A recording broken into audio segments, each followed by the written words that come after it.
Okay, good morning. It is Wednesday morning, February the 28th, 2024, last day of Black History Month. Wow, amazing, huh? So, I'm sitting at my desk at work, and so as you can get my desk here, I got all my stuff, my little back there. So, as you guys know, I've been working on my, while I'm at this alternative site, I've been working on my notebook. So you can see, I have Bloom's Taxonomy, which are not mine, created by Bloom, who's an educational expert.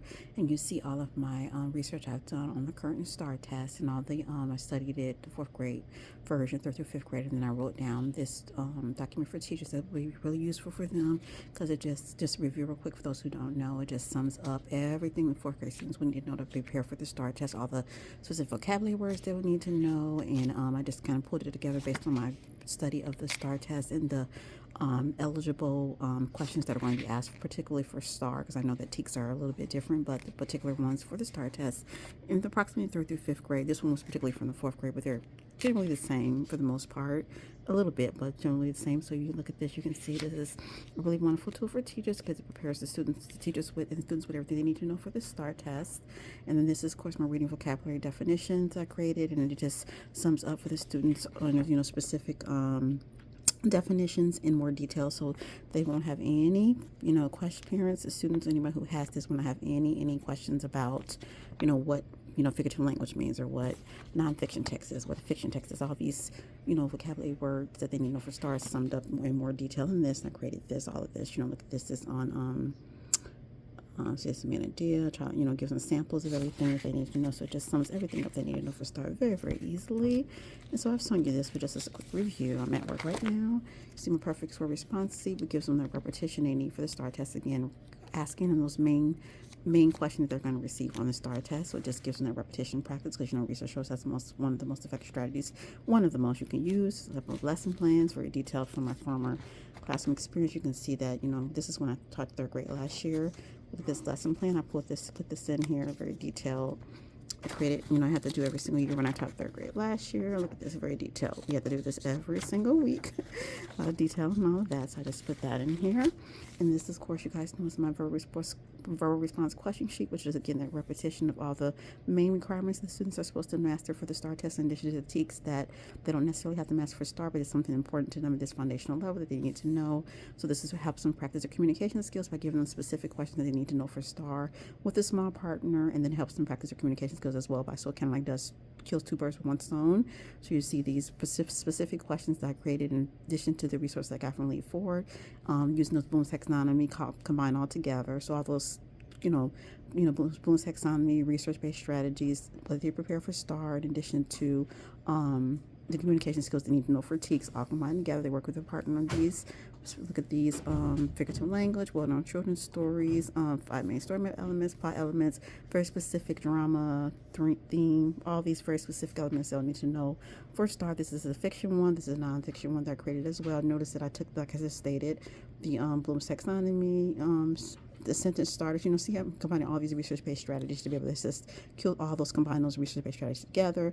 The communication skills, which is the TEKS objectives, the STEM objectives, the sentence starters, that these are all accommodations and research-based strategies combined together to help students succeed. This is the nonfiction version I created.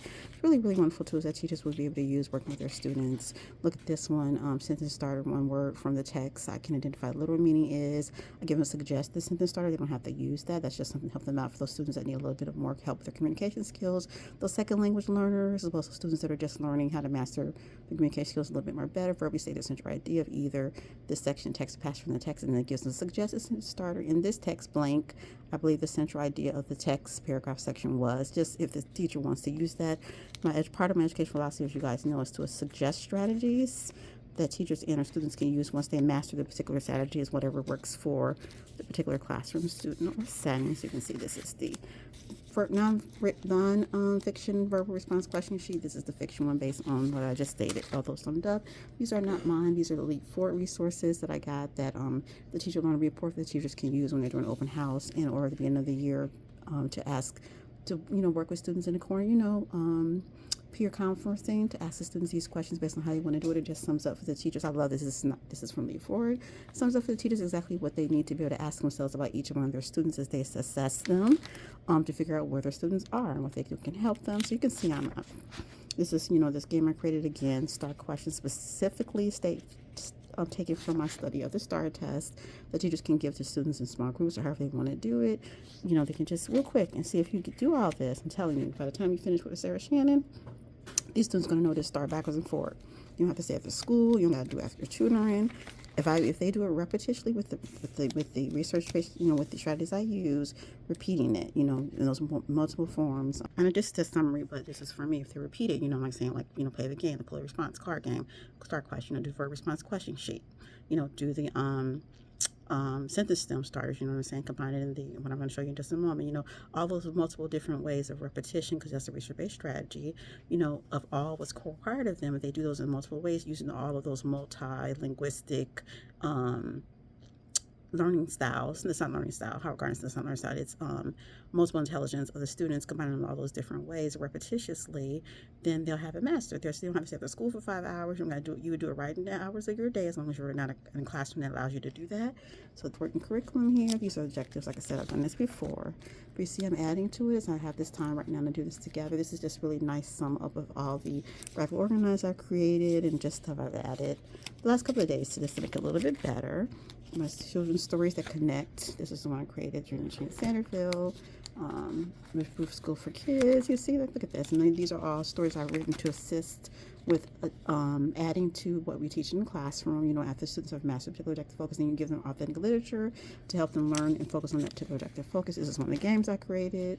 Graphic organizer, multiple meaning messaging. Graphic organizer, character traits, writing a summary. Love this. Beginning, middle, and end. See, all of these are all of those research-based strategies to assist the students in mastery. Prediction of the text, which is not actually mine, that's someone else's, some credit, but I just turned it around to myself. Recognizing author's character's perspectives, point of view. Compare, contrast. My story, Just a Dream, written compared with Chris Van Allsburg's story, Chris Van Allsburg's story, Just a Dream, compared with my story that I wrote, The Dream That Changed Sanderville, that I just showed you a moment ago. And this is main idea, which is now central idea, the blue whale, divided. So all these are most everything in here except with the lead for resources are self-written by me. Organizers, second opinion. This is lead forward. Quick check, similar to some games you can do, which is meeting those multi-intelligence by playing games in addition to what you're already teaching in the classroom. This is not mine. These are accommodations for low-labeled learners. Gifted characteristics of gifted students that you're supposed to do for those gifted students that master the concept. You don't need to sit in the classroom and do the repetition because they've already mastered what you taught them. So now you give them some more challenging activities. Characteristics of gifted students with learning disabilities. This is, like I said, I taught this before. This is the story that I wrote that extends the objective focus of students learning in the classroom. The Real Princess, created by Sarah Shannon, along using Book Creator. Look at their wonderful features. Story I wrote, and Book Creator actually reads it to them, very professionally. I love it. Wonderful for those writing teachers. I love to be able to combine technology with what they're teaching in the classroom. This is also a Dream That Changed Sanderville, another version of that. CSS created by Sarah Shannon. Takes lead for Book Creator and then adds their features and it reads out loud to them online. It has this link that students can use to be able to assist them at home or with their parents or however they want to send a link to. Cute little story I wrote right here. Same thing, Book Creator. Look at all these. Look at these cute little wonderful features with technology, but your own self-written stories, so teachers can use that. For those writing teachers, real wonderful. You can take it and, when you're writing with the students, in the classroom, you teach them, you model the writing process and everything, however you want to do it. And then once they've mastered it and they've written their story out and they've had time to practice it, you can transfer over to Book Creator. I love it. Wonderful because it gives them those awesome features and then it reads it to them, gives them the link. Teachers that love that. And then here's some of the skits I've written. Uninvited Guests. What have we done? African American History skit. Told you guys I did that on Whitney Houston with Imagine King that I want to do at Lakewood. I want to do that song at Lakewood because I did it with my students. It was wonderful. The Case of the Missing $50. Little cute little. This is a little skit I wrote on inferencing. Oh, the kids they get together. We'll just sum this up real quick. Kids get together and they judge. It's like inferencing. Make an inference and they decide who done it. Who's the one who sold the $50. It's a real cute little skit. Here's a story map element. And here we go. Nonfiction. So all of this so you can see stuff. So what I want to show real quick, just real quick, sum up so you guys can see I've been working. I've been sitting around twiddling my fingers. I'm working here, so just real quick. So I want to show you real quick, and then I'll be finished. The raps I've written here, some of the assessments, all of these. So look here, and so now, as you can see here, this is the ELA notebook that I created that extend this right here. So you can see this is mine, and then this is cute. Look at the little cover I put on there. Isn't that cute with the little white? So cute. I love it. And so you can see here, this is that taking that, and it's the student version. So you take the teacher's version. I'm just working on this. You can see the same thing.